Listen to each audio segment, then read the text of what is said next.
A community is rich and complex. It's children playing, learning, parents teaching, protecting, elders guiding. But it's so much more.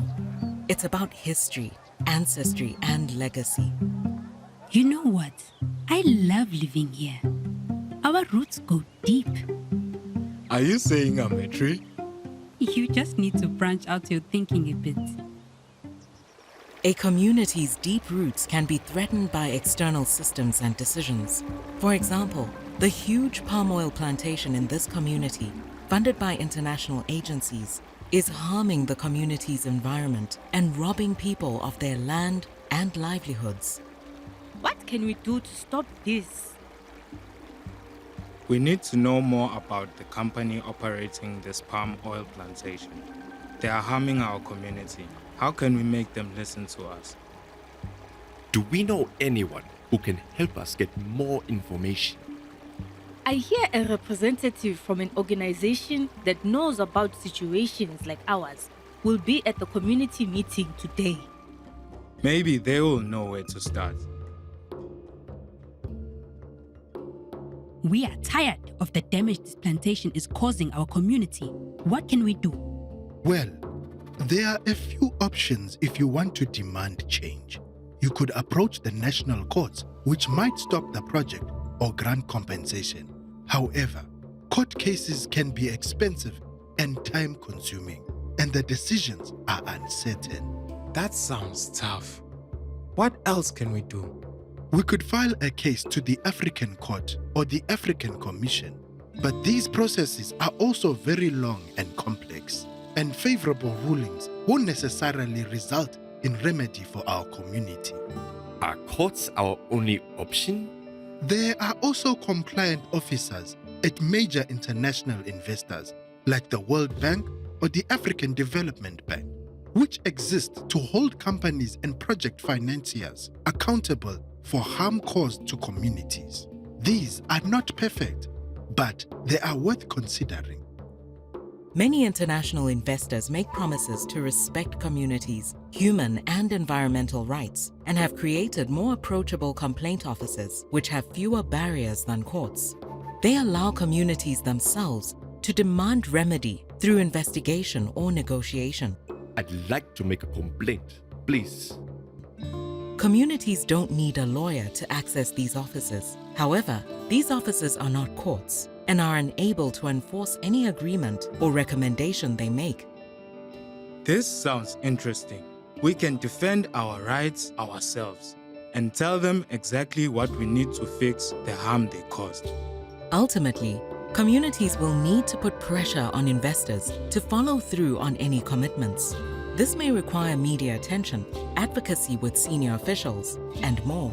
Some communities receive meaningful remedy through these processes, and some do not. The community needs to make an informed decision about whether this strategy is the right one for them. How do we know which office to send our complaint to? There are civil society organizations that specialize in supporting communities to approach these international complaint offices, like the African Coalition for Corporate Accountability, ACCA, or Accountability Council, AC. We can research where the financing for the plantation is coming from. It won't be easy. Investment chains are often complex, but maybe one of the agencies investing in the plantation has an accountability office. This feels like a good start. Why don't more communities file complaints with accountability offices? They are powerful tools, but there is still a wide range of barriers that could make the process difficult or even dangerous. Some communities are unable to access accountability offices due to a lack of information about what they are and how to use them, as well as financial, linguistic, geographic, and time constraints. Threats of retaliation and efforts to silence dissent are sadly common and can make it dangerous for communities to speak up. There's also no guarantee of any particular outcome. This strategy, like all strategies, has risks. What about COVID? We don't want anyone in our community to get sick, but the restrictions are so difficult. Restrictions on movement may prevent community organizing, communication, trainings, and interaction with accountability office representatives.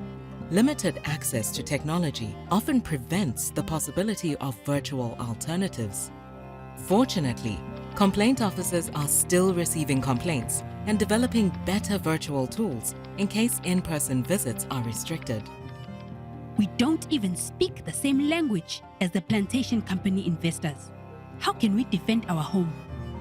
Most compliant offices accept complaints in any language. With all this crucial information, we must decide as a community what path to take.